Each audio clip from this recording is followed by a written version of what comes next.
Assalamualaikum warahmatullahi wabarakatuh. Perkenalkan, nama saya Abdul Hamid dari jurusan Hukum Ekonomi Syariah semester 5 kelas F.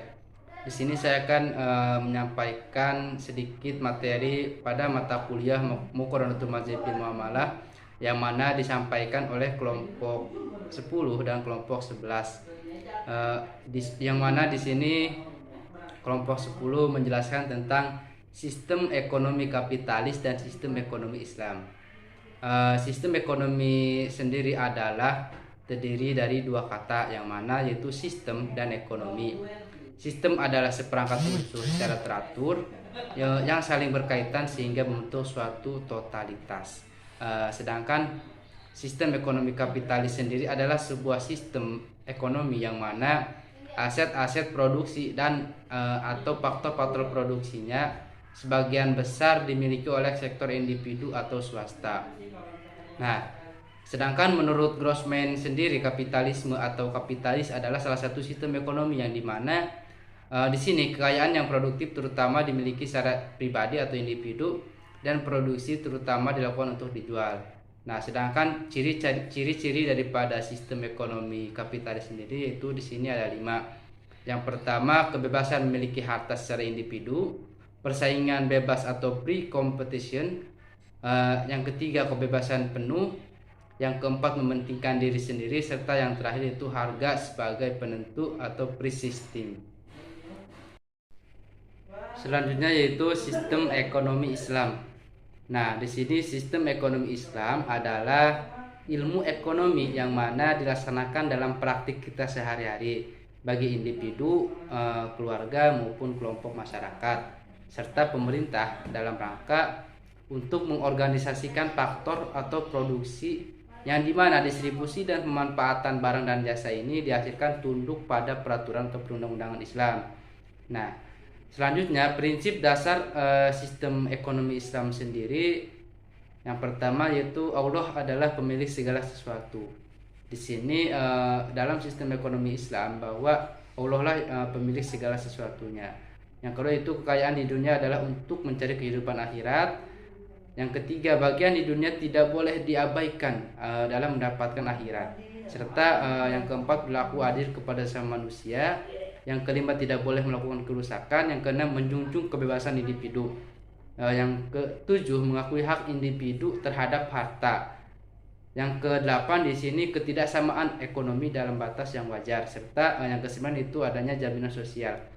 Yang ke-10 di sini distribusi kekayaan, ke-11 larangan menumpuk kekayaan, serta terakhir itu kesejahteraan individu dan masyarakat.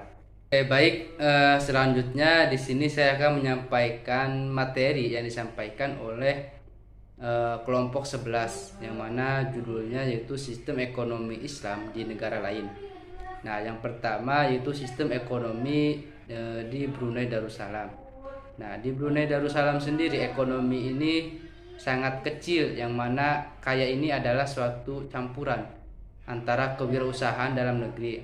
Nah, serta pengawalan antara kerajaan ini serta tradisi kampung masih sangat kental yang mana ekonomi pada sistem ekonomi Brunei Darussalam ini pengeluaran minyak mentah dan gas alam merupakan salah satu sumber daripada adanya pendapatan yang cukup besar antara pekerja luar negeri menambah pendapatan daripada pengeluaran dalam negeri sendiri.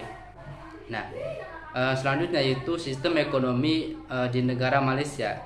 Di sini Malaysia mengutamakan ekonomi Islam yang mana sebagai ekonomi yang tidak memperbolehkan campur tangan pemimpin kerajaan untuk memperkaya diri dan demi kerabat atau golongan tertentu. Di sini ekonomi pada negara Malaysia ini diciptakan dan dijalankan semata-mata untuk kesejahteraan masyarakat yang mana membutuhkan tanpa adanya unsur riba di dalamnya. Jadi ekonomi pada negara Malaysia ini hampir sama dengan ekonomi di Indonesia sendiri ya. Selanjutnya ekonomi di Arab Saudi. Nah, sebagai negara yang mengutamakan syariah Islam, Arab Saudi dalam segala sendi perekonomiannya seperti diberkahi dengan kekayaan yang sangat besar berupa minyak bumi. Arab Saudi ini tercatat memiliki banyak ladang minyak yang mana Ini salah satu sumber utama penghasilan mereka, serta semua aktivitas ekonomi tersebut terjadi di sana. Nah, terutama perminyakan yang diawasi dengan ketat oleh pemerintah. Jadi ekonomi di negara Arab Saudi sendiri itu salah satunya minyak bumi yang sangat melimpah gitu ya. Nah, selanjutnya ekonomi di negara Qatar. Nah, sebelum fokus pada hasil minyak di negara Qatar sendiri, awalnya perekonomian Qatar tergantung pada sektor perikanan dan mutiara. Ya, yang mana di sini sayangnya industri ini jatuh pasca munculnya mutiara yang dibudidayakan oleh Jepang sendiri sejak era 1920-an, nah hingga 1930-an.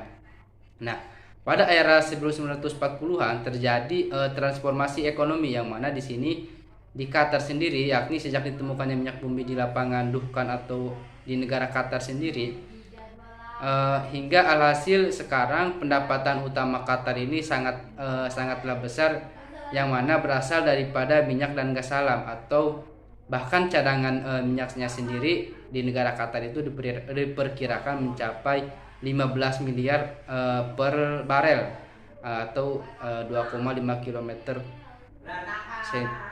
kuadrat gitu ya. Nah, jadi di negara Qatar sendiri sebelum adanya ekonomi Islam sendiri atau adanya ekonomi sendiri, mereka lebih fokus pada budidaya perikanan dan mutiara. Nah, mungkin hanya itu yang dapat saya sampaikan. Terima kasih atas segala perhatiannya. Semoga apa yang saya sampaikan bisa dipahami dan dimengerti. Sekian, terima kasih. Wabillahi taufiq wal hidayah. Wassalamualaikum warahmatullahi wabarakatuh.